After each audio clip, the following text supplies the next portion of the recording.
El protocolo de Google Wave no murió por confusión del usuario, murió porque cada mensaje sincronizado en tiempo real generaba una cascada de operaciones XML que consumía el 100% de un núcleo de centésima PU en el navegador de 2009. Google Wave se anunció en mayo de 2009 en Google I/O. Fue construido por Lars y Jens Rasmussen, los mismos ingenieros que diseñaron Google Maps. La promesa era técnicamente legítima, un sistema de comunicación unificada que fusionaba correo electrónico, mensajería instantánea, wikis colaborativos y edición en tiempo real dentro de un solo objeto llamado Wave.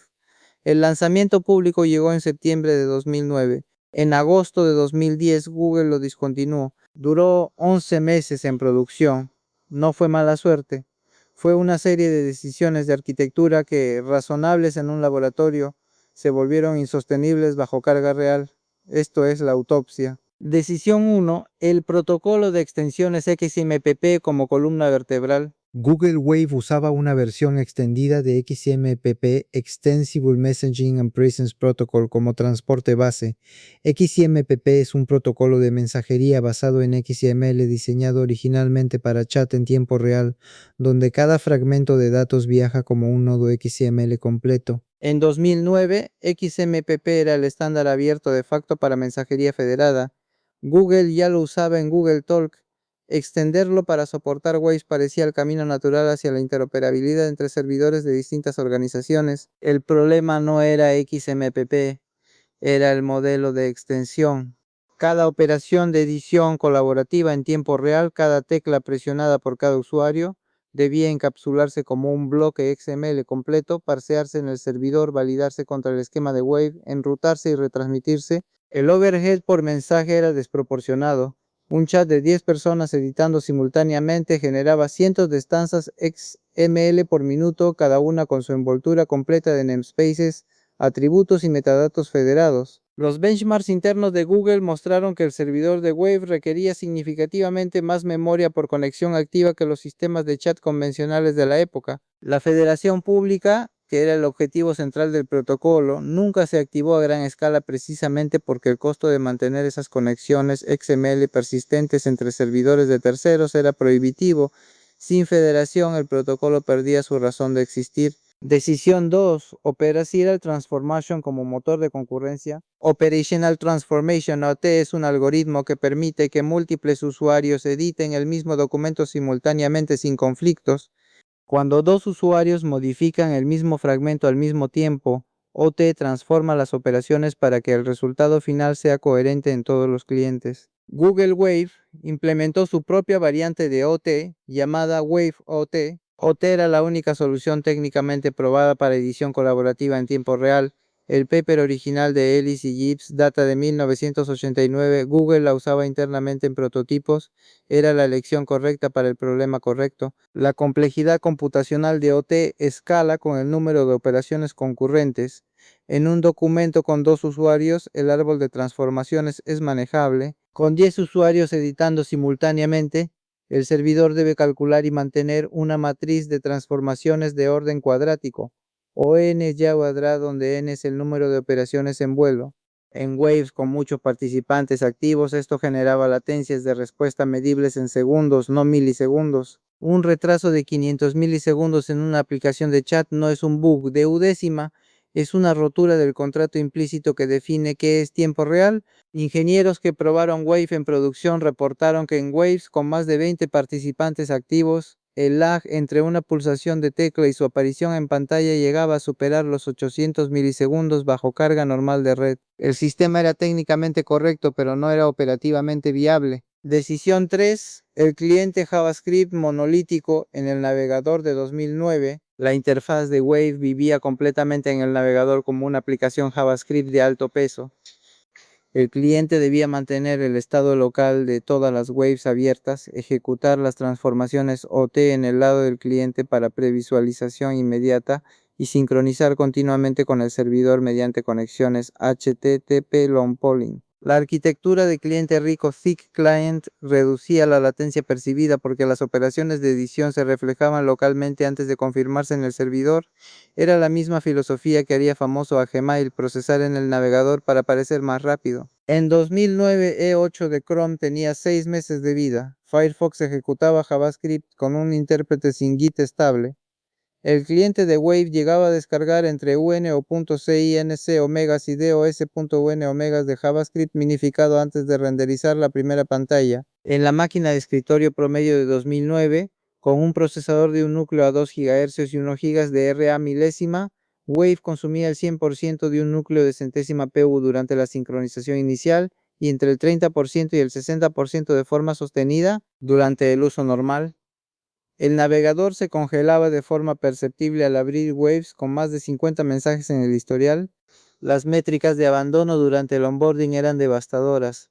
Usuarios con hardware moderno para la época reportaban tiempos de carga iniciales superiores a los 15 segundos en conexiones de banda ancha. En pruebas controladas, el tiempo hasta primer mensaje legible TTF-MR análogo al Modern Time to Interactive era de 12 a 18 segundos. Ningún usuario con una alternativa viable esperaba 18 segundos para leer un correo. Decisión 4.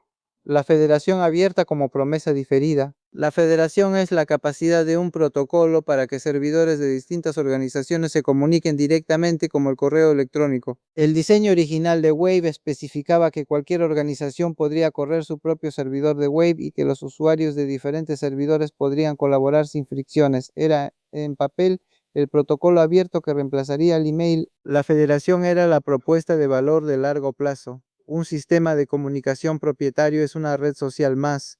Un protocolo federado es infraestructura. Google quería construir infraestructura. La federación requería que el servidor de Wave de cada organización mantuviera conexiones XMP persistentes con todos los servidores de Wave con los que sus usuarios interactuaran. Dado el overhead ya descrito del protocolo XML extendido, el costo de mantener esas conexiones entre servidores era cuadráticamente más caro que en un sistema centralizado. Google no activó la federación pública durante los 11 meses de vida del producto. La justificación oficial fue la estabilidad, pero los registros de los grupos de desarrolladores de la época muestran que el equipo no había resuelto el problema de escala de las conexiones federadas bajo carga real. Sin federación, Wave era una herramienta de colaboración más, compitiendo directamente con Google Docs en el ecosistema de Google, sin ventaja diferencial. La decisión de no activar la federación eliminó la única razón por la que un equipo de IT corporativo habría justificado el costo de adopción.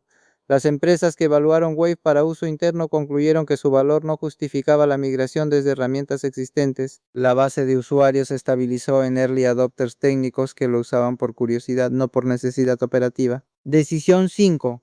El modelo mental inexistente para el usuario. Una Wave no era un correo, ni un chat, ni un documento.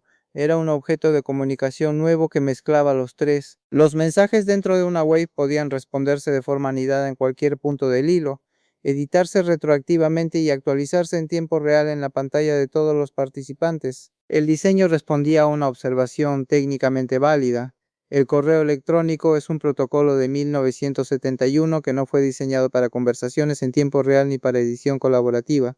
Wave resolvía limitaciones reales del email. La decisión de crear un objeto nuevo, en lugar de parchar objetos existentes, era arquitectónicamente honesta. No existía ningún referente cognitivo previo para el usuario. La curva de aprendizaje no era empinada, era vertical. Las sesiones de onboarding internas mostraban que usuarios no técnicos tardaban entre 20 y 40 minutos en completar su primera tarea básica sin ayuda. El problema no era que Wave fuera difícil, era que el usuario no tenía ningún mapa mental previo desde el que proyectar su experiencia.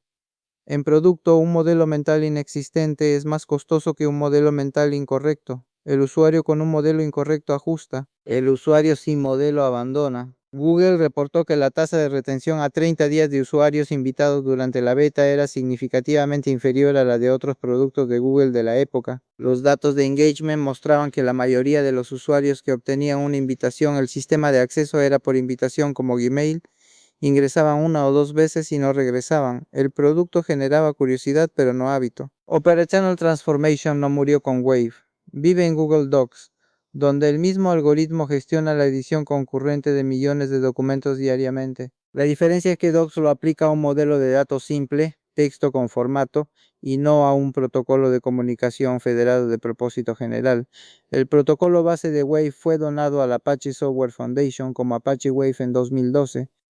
El concepto de canales con threads anidados y edición en tiempo real sobrevivió en Slack y en la función de threads de Discord. Huawei llegó demasiado pronto, construyó demasiado a la vez y apostó por una complejidad de protocolo que el hardware de su época no podía sostener. La próxima vez que diseñes un protocolo de comunicación en tiempo real, pregúntate si el costo computacional por operación escala linealmente o cuadráticamente con el número de participantes. Eso es lo que separa un sistema que funciona en el laboratorio de uno que funciona en producción.